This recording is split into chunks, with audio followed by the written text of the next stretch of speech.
नमस्कार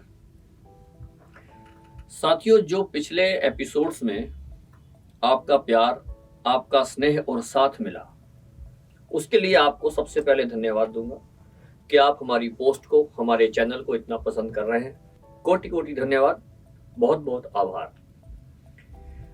पिछले एपिसोड में जो हमारी आपसे बात हुई कि हमें ईश्वर से भीख नहीं, अधिकार मांगना है।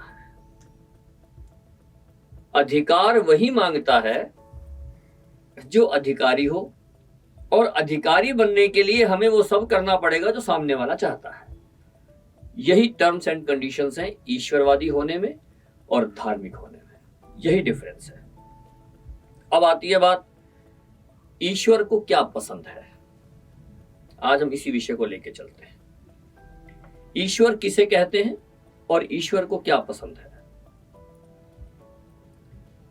जो हमें शुरू से बताया गया, ईश्वर कौन है, ईश्वर कैसे हैं, हम सभी जानते हैं। ईश्वर के हाथ में शंख, चक्र, पद्म और गदा है।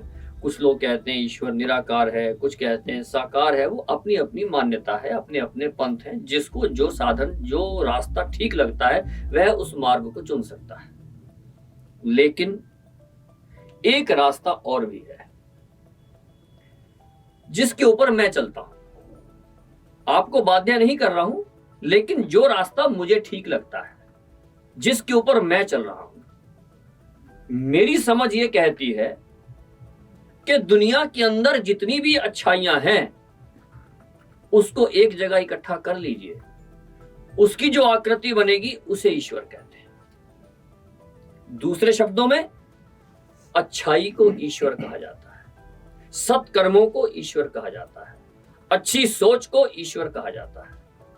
यदि हम इसको ईश्वर मान के चले और इसी की उपासना करें, तो निसंदेह हम बड़े आदमी बन पाए या ना बन पाए, लेकिन इस चीज की गारंटी है कि हम महापुरुष अवश्य बन जाएंगे। हमें अपने आप को अंदर से अच्छा करना है। अब आई बात, ईश्वर को पसंद क्या है। ईश्वर को केवल सत्कर्म पसंद है। हम ईश्वर की चापलूसी करते हैं, पूजा नहीं करते। हम चमचागिरी करते हैं ईश्वर की। हम ईश्वर की मस्का पॉलिश में लगे हैं, और वह हमारा मजाक उड़ाता है कि देखो मैं इससे क्या चाह रहा हूं और ये क्या कर रहा है। मैं आपसे यही निवेदन कर रहा हूं, ईश्वर की चापलूसी नहीं, ईश्वर को श्रेष्ठ कार्य पसंद है, अच्छे काम पसंद है, अच्छे काम पसंद है। हमें अच्छा बनना होगा। अगर हमें ईश्वर से अनुदान चाहिए, ईश्वर से वरदान चाहिए, अपने आप को गलाना पड़ेगा, अपनी इच्छाओं का दमन करना पड़ेगा। मेरे को आज से कुछ वर्ष पहले हारमोनियम सीखने की इच्छा हुई। तो जिन गुरुजी से मैं हारमोनियम सीख रहा था, जिन गुरुजी का मेरे ऊपर कृपा हुई, उन्होंने मेरे से कहा कि धीरज, ये सरगम है, इसका 2 दिन 3 दिन 4 दिन अभ्यास करो, और जब आपका अभ्यास पूर्ण हो जाए फिर आकर के मिलो। मैंने 3-4 दिन अभ्यास किया। जब मेरे को 5वें दिन आदरणीय गुरुजी मिले, गुरुजी ने मेरे से पूछा कि बेटा कितनी देर रियाज किया। मैंने बोला गुरुजी रात को मैंने 2 घंटे रियाज किया। कहते उसके बाद। मैंने कहा जी 2 घंटे के बाद मेरा मन उखड़ गया, मेरा मन ऊब गया, तो मैं फिर रियाज नहीं कर सका। गुरुजी बोले फिर तूने रियाज करा ही नहीं। मैंने कहा जी ऐसा क्यों।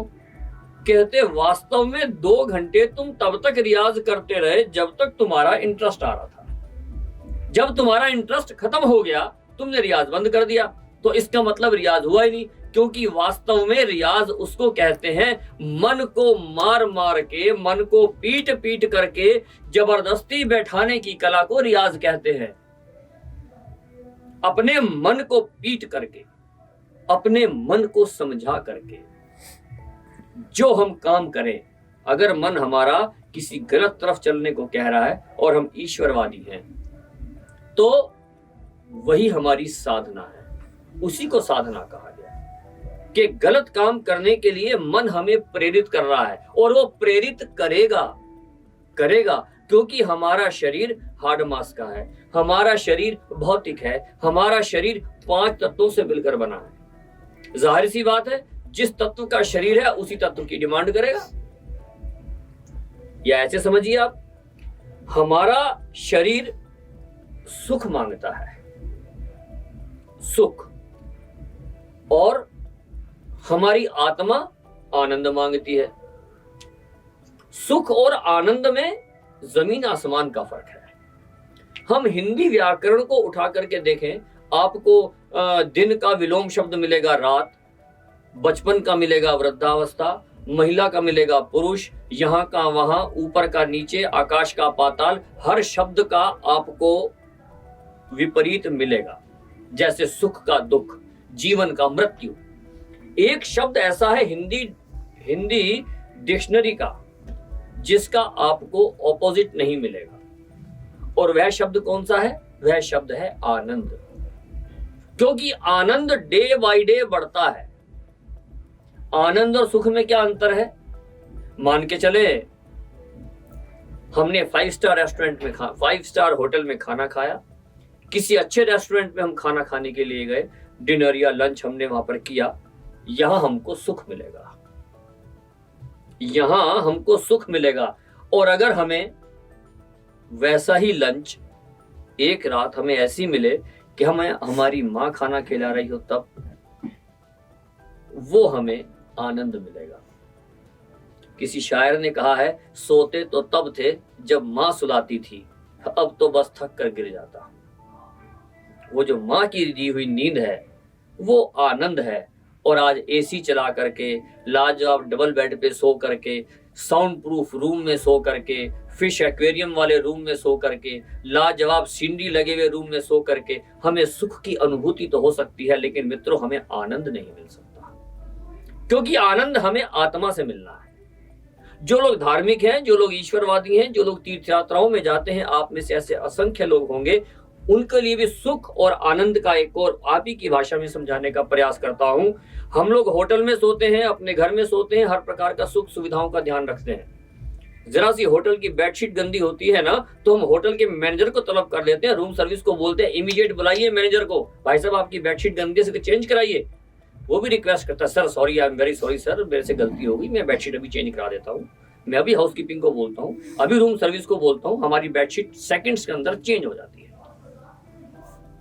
हम वो लोग हैं जो 20-20 हजार, 50-50 हजार की क्रॉकरी के अंदर डिनर करने वाले होते हैं। लेकिन वही व्यक्ति जब अपने आदरणीय गुरुजी के आश्रम में जाता है, वहां जमीन पर सोता है, पत्तल में खाना खाता है, वहां उसे आनंद आता है, और दोबारा फिर कब आएगा इस बात की लालसा लिए वहां से विदा होता है। यह आनंद और सुख में फर्क है। बेसिकली हमें खोज आनंद की है और हम डाइवर्ट हो गए हैं सुखों की तरफ को, जो एक प्रॉब्लम है। हमें आनंद और सुख दोनों को अलग अलग रखना है, अलग अलग रखना है। वृंदावन के संत क्या, ब्रज की धरोहर, विलक्षण संत, प्रातः स्मरणीय परम श्रद्धेय श्री रसका पागल जी महाराज कई दिन से अस्वस्थ थे। कल उन्होंने अपना महाप्रयाण किया, इस मृत्यु लोक को उन्होंने अलविदा कहा। हम इस चैनल के माध्यम से आदरणीय बाबा जी को हार्दिक श्रद्धांजलि अर्पित करते हैं। बाबा की एक बात मुझे याद आई। किसी ने बाबा से पूछा कि बाबा स्वास्थ्य कैसा है आपका? तो बाबा बोले, हम तो आनंद से हैं, पीड़ा तो केवल इस शरीर को है। देखिए उस संत की बात। आदरणीय बाबा जी ने अपने शरीर और अपनी आत्मा दोनों को अलग अलग रखा। बाबा जब भी किसी को अपने बारे में कभी कुछ इच्छा होती थी या कुछ बताते थे, तो वो बोलते थे, इस शरीर के पिता का नाम ये है, इस शरीर की माता का नाम ये है। इस शरीर के, ये हाथ मेरा है, ये हाथ मैं नहीं हूं, मैं और मेरा हाथ अलग अलग है ना। ऐसे ही हमारी जो आत्मा का भोजन आनंद है, आंख का भोजन देखना है, कान का भोजन सुनना है, पेट का भोजन खाना है, दिमाग का मस्तिष्क का भोजन ज्ञान है, ऐसे ही हमारी आत्मा का भोजन आनंद है। आनंद क्यों? क्योंकि हम सभी आनंद कंद परमानंद श्री कृष्ण चांद के अंश हैं, इसलिए हम निरंतर आनंद की खोज में रहते हैं। हम डाइवर्ट सुखों की तरफ को हो गए हैं। ईश्वर को हमारे से प्रत्येक ऐसा कार्य चाहिए जो आनंद की ओर ले जाता हो, जो हमारे मन को, हमारे मस्तिष्क को, हमारी अंतरात्मा को, हमारे चरित्र को, हमारे व्यवहार को दूषित ना करता हो। ईश्वर को केवल हमारे से सिर्फ एक